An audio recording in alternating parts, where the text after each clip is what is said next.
इस वीडियो में जानेंगे अगर किसी आदमी को सांप द्वारा काटा जाता है तो उसका फर्स्ट एड मैनेजमेंट कैसे किया जाता है। मतलब उसे अस्पताल तक ले जाने से पहले कैसे मैनेज किया जाता है। हमारे इंडिया में लगभग 275 सांपों की प्रजातियां देखी जाती है। उसमें से अराउंड 62 पॉइजनस स्नेक की प्रजातियां रहती है। मतलब कि मैक्सिमम स्नेक नॉन पॉइजनस रहते हैं। उसमें भी जो खतरनाक स्नेक भारत में पाए जाते हैं उनको बिग फोर्स ऑफ इंडिया कहा जाता है। उसमें आता है cobra, crate, Russell's wiper, saw scaled viper. अगर किसी आदमी को सांप द्वारा काटा जाता है तो उसको मिड लेवल पे मैनेज करने के लिए सबसे पहले उसको शांत करना चाहिए, उसकी एंग्जाइटी कम करनी चाहिए जिससे कि उसका ब्लड प्रेशर ना बढ़े और पॉइजन का स्प्रेड धीमी गति से हो। नंबर 2, बिटन बॉडी पार्ट को इमोबिलाइज करना चाहिए जिससे कि उस पोर्शन में ब्लड का फ्लो कम रहे।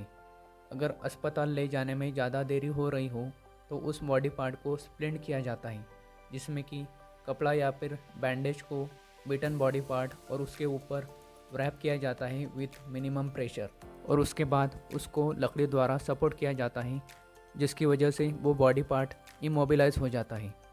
इसके अलावा बिटन बॉडी पार्ट को हृदय के लेवल से नीचे रखना चाहिए। नंबर 3, पेशेंट को कंफर्टेबल पोजीशन में व्हीकल द्वारा हॉस्पिटल तक ले जाना चाहिए।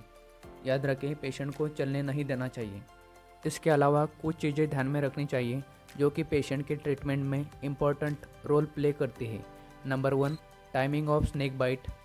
Number 2, site of snake bite. Number 3, snake के फीचर्स, जिसमें अगर आप चाहें तो स्नेक का फ़ोटो भी ले जा सकते हैं जिससे कि स्पेसिफिक एंटीवेनम दिया जा सकता है और फास्ट रिकवरी होती है। इसके अलावा कुछ चीज़ें करने की वजह से कॉम्प्लिकेशन होने के चांसेस बढ़ जाते हैं। इसके लिए ऐसी चीज़ें अवॉइड करनी चाहिए जैसे कि काटे हुए बॉडी पार्ट को सख्त नहीं करना चाहिए। जहर निकालने के लिए किसी भी प्रकार का कट स्नेक बाइट की जगह पे नहीं लगाना चाहिए। स्नेक बाइट के ऊपर किसी भी प्रकार की रस्सी या फिर पट्टी टाइटली नहीं बांधनी चाहिए और पेशेंट को किसी भी प्रकार का लिक्विड जैसे कि वाटर पीने को नहीं देना चाहिए और पेशेंट को अस्पताल तक ले जाने में किसी भी प्रकार की देरी नहीं करनी चाहिए।